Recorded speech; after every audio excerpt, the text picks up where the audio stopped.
Back, ladies and gentlemen, here to the semifinals, of course, for the $300 minimum 44 variant, of course, taking place here on February 1st. We've got GGEA Blue going up against BigBeams. Yes, that's the team name. I had a little bit of struggles trying to figure that out at the beginning of the last game at Fastball. Starting off with, that looked like the rapid-fire version of the Type 100. I'm not sure. The weapon shoots fast, but I didn't realize it shot that fast. But when it comes into typical strategies with Fastball and co., he's used to rocking this weapon. Is off to a 4-0 start. Fastball literally throwing a pitch that is not possible of being hit, but a fantastic beginning, of course, to the guys here from GGEA Blue. And just like that, Fastball starting off 5-0, full streaks for the team, as he literally shuts down that middle side position with flawless execution. As two more nearly picked up here for SupremeAgility, as the first second does get on board here for BigBeams, but generally, like, what was that from Fastball? Like, literally a strategy that no one was predicting. What is this? Johnny's pulling out the M19? 41? Like, this is not the sniper. This is... I'm confused. I don't get this. I've never seen the M1941 ever used in competitive play. I'm gonna have to, like, literally tweet after this series is over and just question and say what was the likelihood of that gun being pulled out. But I mean, hey, Johnny, he's 3-0. I don't know if he initially had that weapon out or what really is the case. I'm not gonna lie. If we can actually just go on board, what was that? Is that a nade? I could have swore he threw two things. Okay, I'm being told that was in fact a nade, as Johnny actually takes out Fastball in that scenario. But still, I could have swore he threw two nades, and I was like, don't tell me that they're using like something that I've never heard of before. Okay, so off the start, we've seen an M1941. We've seen a Type 100. I thought we saw some type of nade that combines into two. These aren't the same nades from Infinite Warfare. Tisch is sitting inside the old hardpoint, but still watching forward, of course. We talk about winery a lot. Very important hardpoint to hold. And there's nothing more important to me than parking lot, as it looks like player number 5, SupremeAgility, does get the last few points of scrap time. Keeping in mind the rotation, Fastball finding a few from the skies, drops 3. Rotation underway, but the spawn still in the hands of BigBeams. And Johnny C is still rocking the M1941. I don't get it. He's off to a 5 streak. He's 8-1. Fastball is 12-4. They're developing metas over here on the GGEA Blue side. They obviously formed up heading into CWL NOLA, where they actually ended up making it through the open bracket alongside their counterparts of GGEA Orange. As Fastball's pulling out the flamethrower, and it's doing some work. He's 14-4, ladies and gentlemen. I feel like I should just be silent out of respect for the strategies that we're seeing be pulled out, but ends up dropping. But the M1941 is still there from Johnny C, aka regular Johnny, just Johnny Tsunami, 100T Johnny. I mean, he has many names. Probably isn't the biggest fan of the 100T title, but still, looking on, lookout post now underway as the kind of the majority of the last two kind of money hills going the way of GGEA Blue, but still, the guys from BigBeams are putting up a fight.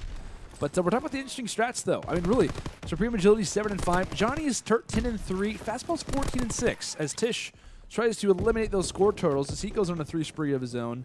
Him and SheeshSuper are trying to put in the work. But I've heard of quite a few of these players. Haven't heard of SheeshSuper, but interested to see his play. Of course, when we talk about the guy Tisch, prior player for Zodiac, play with Jump, Baker, Apox.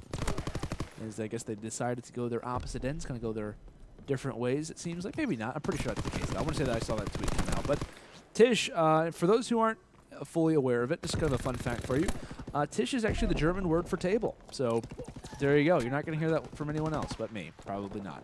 I actually asked Tisch that exact same question, if that's the reason why it's his gamer tag. Apparently, Tisch is like his last name. But I'm just going to assume in my heart that he actually just took like German in high school, was like, that's my gamer tag, just going to go off of that. Or maybe his family's German, I'm not exactly sure. But looking on, SupremeAgility doing some work inside of middle red.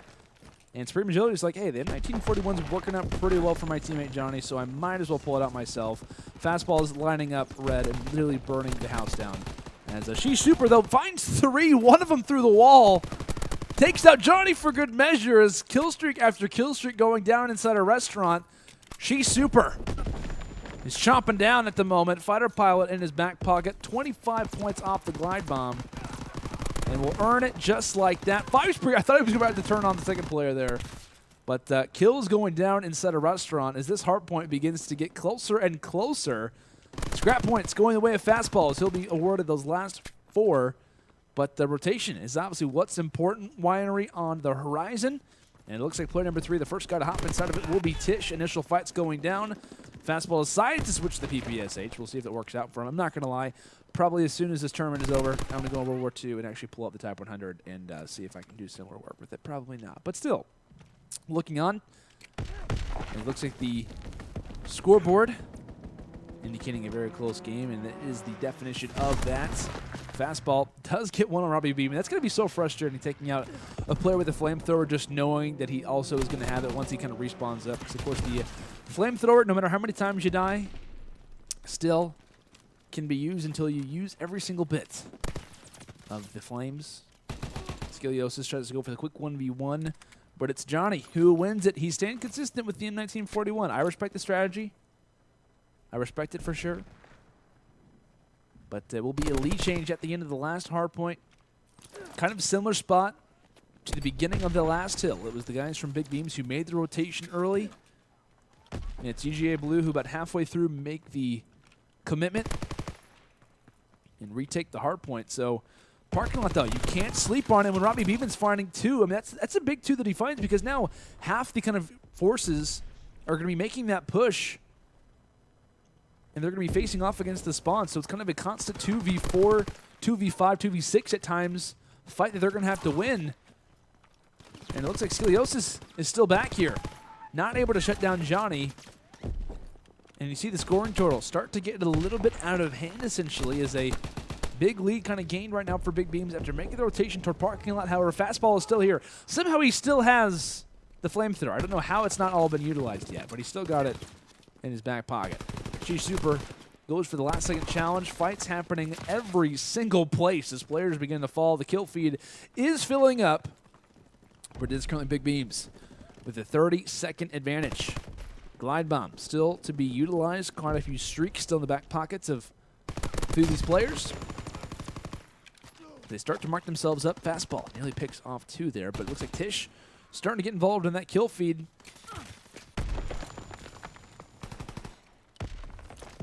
Looks like up close and personal fights. This is where fastball likes to linger, but Tisch coming from the skies, the fighter pilot, doing the work it needs to. 22 and 17.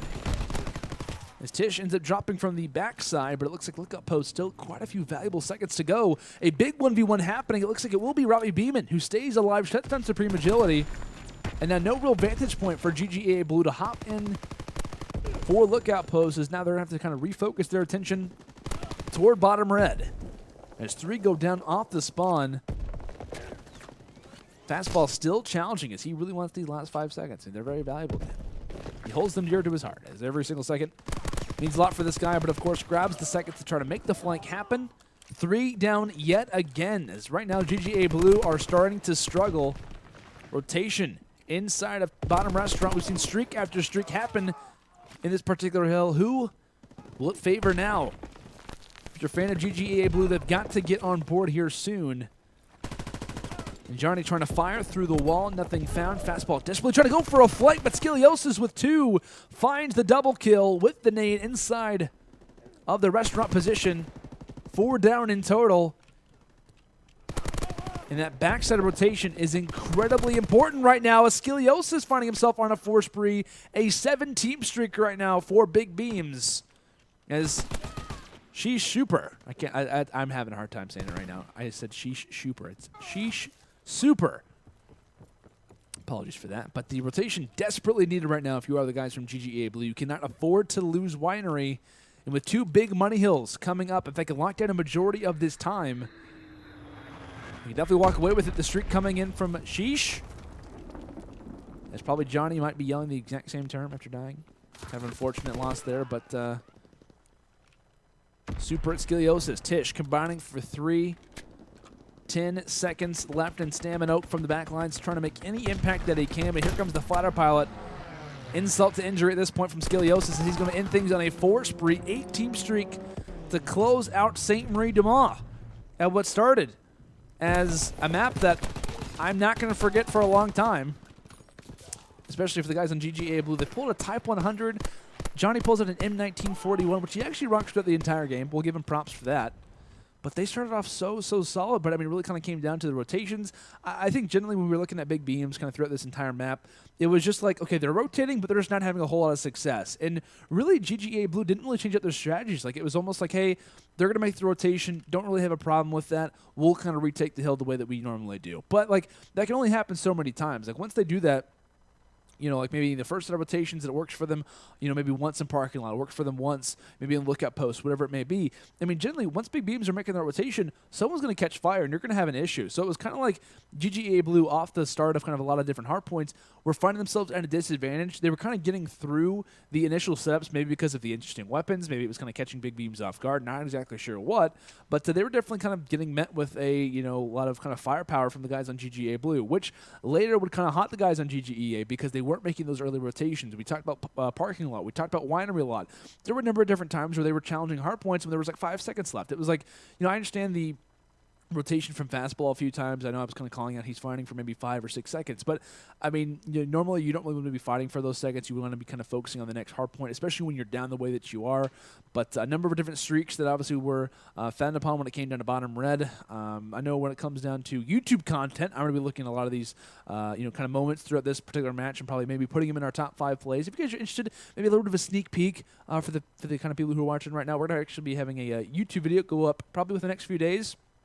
For you guys, top 5 plays of January. So make sure to obviously tune into that. You guys can obviously watch one of those. Maybe Tisch could be in one of those plays. Who knows? But I believe we have a map overview to kind of take a look at how obviously things did go down here for our hardpoint match. You can see exactly maybe where were the issues lingering for the guys on GGEA, as it looks like the major difference kind of coming from winery as well as lookout post. We talked about a second difference when it comes in a restaurant, a 3-second difference when it comes in a parking lot. And generally, like I said, winery, lookout post. The major difference is, of course, a 69-19 advantage for the guys on BigBeams. As that was kind of, like I said, a hard point where we were seeing them like kind of late rotations. And I think that kind of fits perfectly with what the discussion was kind of being brought up with the guys from GGEA Blue who are making the late rotation. If we know anything about parking lot, how valuable those seconds are, a lot of the time it was BigBeams who were making those rotations. GGEA Blue, throughout a lot of this game, was making the late rotation. They're grabbing with the last 25, the last 30 seconds. So off of grabbing the last few seconds, that means that off the start of the next hard point, they're usually on the end of it. They're usually trying to make that push forward. So when it came to the lookout post, it was obviously a pretty big success rate for the guys on BigBeams who were able to hold it quite a bit of the time. We talk about how valuable streaks can be, especially when it comes into search and destroy on that map. You know, with glide bombs, fighter pilots, any streak that you really want to use, very valuable in that kind of open lookout post area. Those started to come from Skilliosis and Tisch, and obviously they start to kind of have the streak that they do go on, kind of finding themselves on 3, 4, kind of 8 at time team streaks. They actually end themselves out map number 1 on that exact same spree. So, ladies and gentlemen, here to the semifinals, of course, for tonight's $300 minimum 44 variant, of course, taking place here on February 1st. It's myself, Landon Landosaders, of course, live here from the UMG studios. We've got GGEA Blue going up against BigBeams, as it was a particular group who took map number 1, 250 to 172, along a strong performance coming in from both Tisch and Skilliosis. But now, focusing our attention towards some search and destroy. SupremeAgility off the break does get met with some shots coming in from barrel building stairs. And RobbieBeamin will be able to find that one off the start. Didn't really get to kind of highlight RobbieBeamin quite a bit throughout the map 1, but still, definitely got to be looking out for it. As Sheesh does drop fastball. Nice sniper rifle play in the back lines. I talked about how snipers can definitely be utilized when it comes down to this map.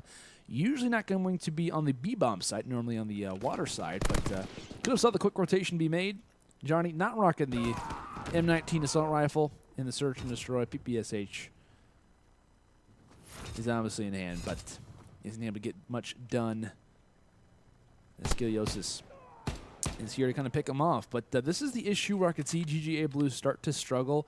Is I know on offense and defense quite a bit, fastball likes to make his way toward A. He's a very aggressive player, which can be a lot of positive for him, but it can also kind of be his downfall from time to time. So I want to see his kind of overall numbers when we kind of discuss the end of this match to see what he's kind of doing, because normally he's up in your face, he's making those aggressive rushes, and when he's dying for the first blood, it can be made for either some problematic plays. But like I said, at times, he can really go off and start to succeed. He has a fast reaction time as he does find a kill along with the assistance there onto that second player. So being involved in involved in the first and second engagement, excuse me.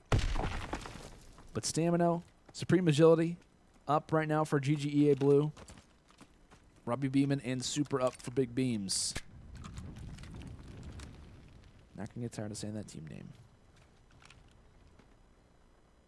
But it looks like Sheesh does have the smoke in his back pocket, so that one definitely could be utilized. But he finds himself now in a 1v2 after watching from afar his teammate drop. Has the angle, fires the Kar 98K bullet to the middle of nowhere, as no one is going to be on the opposite end of that bullet. Needs to grab the objective, and right now if you're him, I mean, with the sniper rifle in hand, you prefer the B bomb site over the A one just because, of course, you're not really going to have a whole lot of vantage points. But he could be going to this just because it's like, hey, I can go for a plant. Maybe I find a weapon off the ground. I do have the machine pistol. But generally, it's going to be a pretty awkward time for this guy. And off the break of that, looks like GGEA Blue should be wary of it.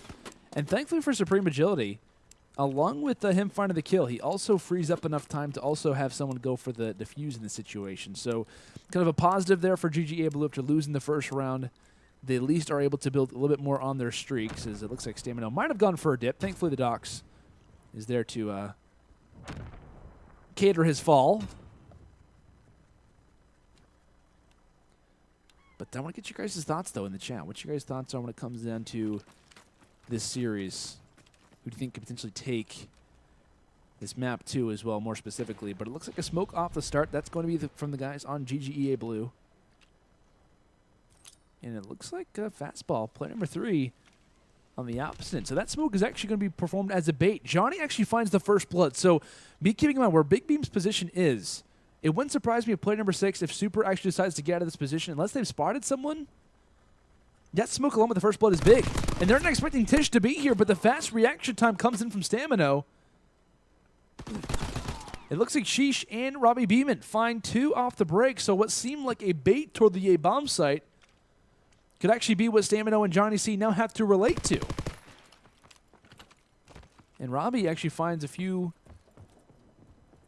shots through that water side. Stamino falls, and just like that, Johnny up by himself. I mean, what seemed like a picture-perfect play from GGEA Blue is now equaled into a kind of an awkward position. So not able to find that one onto RobbieBeamin. So like I said, off the break of this round, I mean, GGEA Blue, the toss the smoke out toward A, that's a total bait. And Johnny ends up finding the first blood with it. So I'm not sure if BigBeams maybe saw someone in the B bomb site, if it was like a pick where it was like, okay, we know this is a bait, or if they're just familiar with that play. But they were not shaken by that strategy whatsoever. Like, they had full confidence that they were making that push toward B, and I think GGEA Blue were definitely caught off guard by that, because they're like, okay, they're probably rotating. They're not gonna have that many members for the back B bomb, so let's try to rush this one out. Doesn't work for them whatsoever. So whatever it was from BigBeams' intuition, or maybe a decent line set off the beginning, it goes their way regardless. So 2-1 advantage, as the objective currently in the hands of Skilliosis, but not for much longer. Bomb is dropped along with a second member of BigBeams. Tisch watching through mid-cut. Fastball, of course, was the remember to drop through that line. And keep in mind, line side here for Super. Definitely had an opportunity to take one down. Tries to go for the quick scope. SupremeAgility will at least last a round longer, potentially, but Tisch now awkward position to be in. His team kind of gets cut off toward the beginning of this round, kind of met in that corner, despite fastball dropping for the first blood through mid-cut. They weren't really able to kind of escape out of this kind of side coal room, main street area. But 25 seconds left. If you're GGEA Blue, I mean, you would obviously play for the kill, but you got to be very wary of your life. Do not want to give Tisch an opportunity to clutch, because he will take that every single time. As the German table himself, unfortunately, does break. Stamino coming through coal room is there for the pickup. So, looking on here at round number 5, interested to see what GGEA Blue does in this position, right? Because they have the advantage of having that smoke strategy. Do they make their way toward A? And it looks like that could be the case. At least they're hinting toward it off the break. That's a line sight. You can actually fire through those barrels. That was a shot that was meant for middle fire. But who is this? RobbieBeamin? Is he on the flank? Where did he come from? Him and Super combined for 3. And I guess RobbieBeamin made his way through Waterside. No one saw him go through mid-10, and he kind of gets behind enemy lines and just totally eliminates what could have been a potential round victory for the guys on GGEA Blue. And now for Johnny, he's got a sniper rifle, and no one is looking toward his position. I mean, they have no idea that he's behind them right now. So at least he has the position of surprise. Don't blame him for taking that shot. Some people could say, well, he probably should have used better trigger discipline. But generally, if you're a sniper player and you're able to find a pick, you're going to take it every time. But didn't have a weapon, now does. So now has a better chance at escaping with this, but can't do much more than that. I mean, generally, this round comes down to just no one knowing that RobbieBeamin was making his way through mid or making his way through Waterside. I mean, no one had any vantage point. I really wasn't able to see exactly where he came from. He surprised me as well, but I mean, they just weren't able to see anything. And that's unfortunate if you are the guys on GGEA Blue, because you played the round out well. It's kind of back-to-back what seemed like pushes toward A on offense for them. Neither of the two working out. So BigBeams now underway. RobbieBeamin known for these first bloods, as he'll find the fourth one. Not just for his team, but in this game in total. 4 out of the 6 first bloods have came from one particular guy. Pretty impressive to say the least. But as he drops, SupremeAgility now has to find a big gunfight on his prior comrade of Skilliosis. Of course, like I said, prior teammates for the Bean Squad, very known search and destroy team, finished second. The second annual Memorial 10K tournament. Johnny tries to go for the quick scope, but generally it's just the picks that are going the way of BigBeams. Having some success. And Skilliosis gets 2 players to walk into his line sight. Johnny not even firing a single bullet.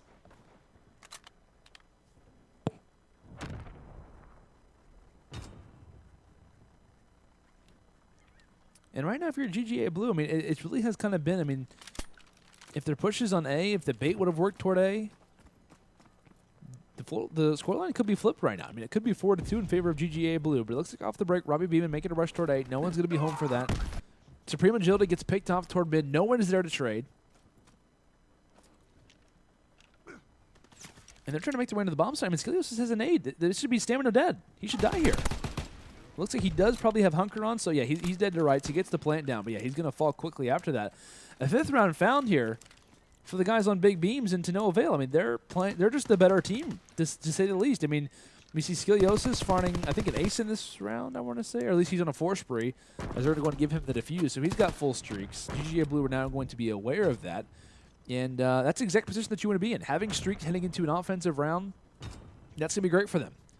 It's really a matter of what bomb set they want to choose. It wouldn't be surprising if they make their way toward A, just because of how streak usage can kind of be.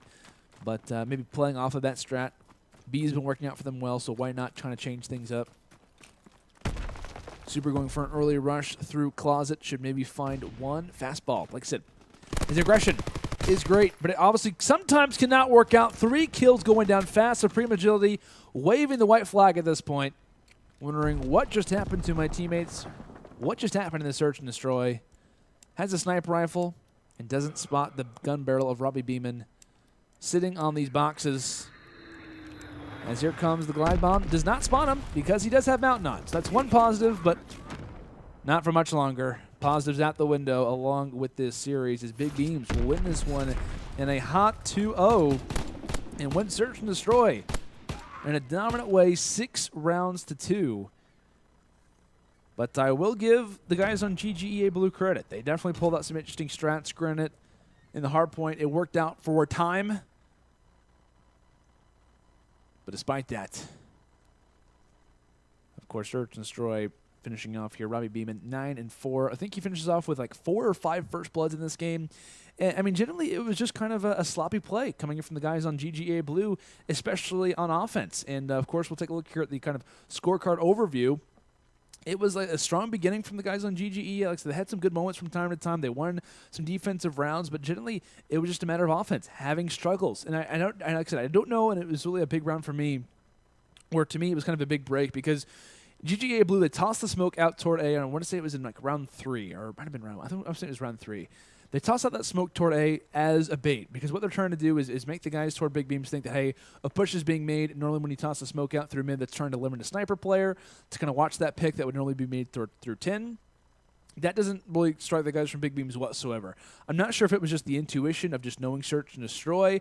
Of course, like I said, I talked about Skilliosis, RobbieBeamin, Super. I believe a lot of these guys are known for their search and destroy plays, so I'm not sure if it was just a matter of them kind of like, hey, we're going to call them out in their bluff, we're not going to go for it, or maybe they spotted someone. Maybe they saw someone through mid-cut, maybe they saw an off position to where it was like, okay, now we know that's not actually happening.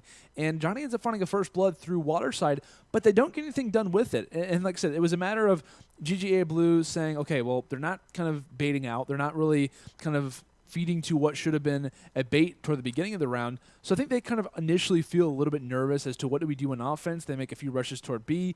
They don't really have any success. I mean, they're making some pushes toward mid. And I think it was just a little bit too aggressive that we were seeing from GGEA Blue from time to time because, like I said, Fastball, already we know, a very aggressive player. He gets kind of paid for that in a few different rounds, especially in the last round as well. Makes his way immediately onto the B-bomb site, gets picked off from the back lines along with his other two teammates quickly.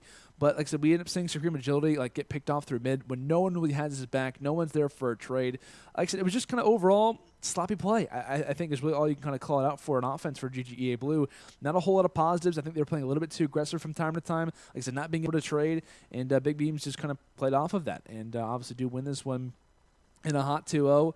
And like I said, I think sloppiness can kind of be described as the series for them because not just the search and destroy, but in the hard point as well. We were kind of discussing on St. Marie Dumas, it was a matter of GGEA Blue. They were winning the kind of beginning game because they were having a lot of success maybe with the off strats, kind of retaking hard points when they really shouldn't have.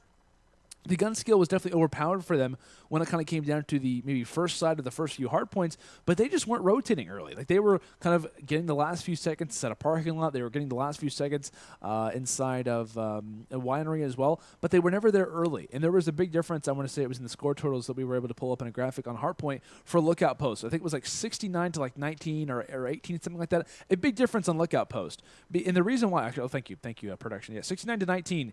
The reason why we see such a big difference on this particular hardpoint in general, at least in my opinion, is because everyone knows the value when it comes to a parking lot. At least in my opinion, I have preached how important parking lot is on Call of Duty World War II and especially obviously in St. Marie Dumas. I mean, everyone realizes the important hardpoint time. What that shows me is that GGEA Blue is either late to rotation for Lookout Post and they're kind of valuing parking lot too much. And the reason why I think they're valuing it too much is because they're so late to the rotation. It was kind of like they were always one step behind BigBeams for the most part. It worked out in the beginning, but later it's not going to happen for you every single time. Like I said, early rotations in St. Marie Dumas are very important. I think it kind of reminds me of Infinite Warfare. From time to time, people would make the late rotation. I think it was like Retaliation Hardpoint, where it was like I want to say it was. I think it was like Graveyard and Destroyed Building were like the two main hard points. They were kind of on opposite sides of the map. It's kind of the same way that like St. Marie Dumas can work out when you're talking about Winery and when you're talking about but it's a parking lot as well. Like those two hard points, Money Hills, opposite sides of the map. If you don't rotate toward one early, you can lose a lot of seconds. If you don't rotate early toward the second one, you can really be down. And that's the thing that I think that GGEA Blue really struggle with, not just in hard point, also in search and destroy, with just a matter of kind of sloppy play.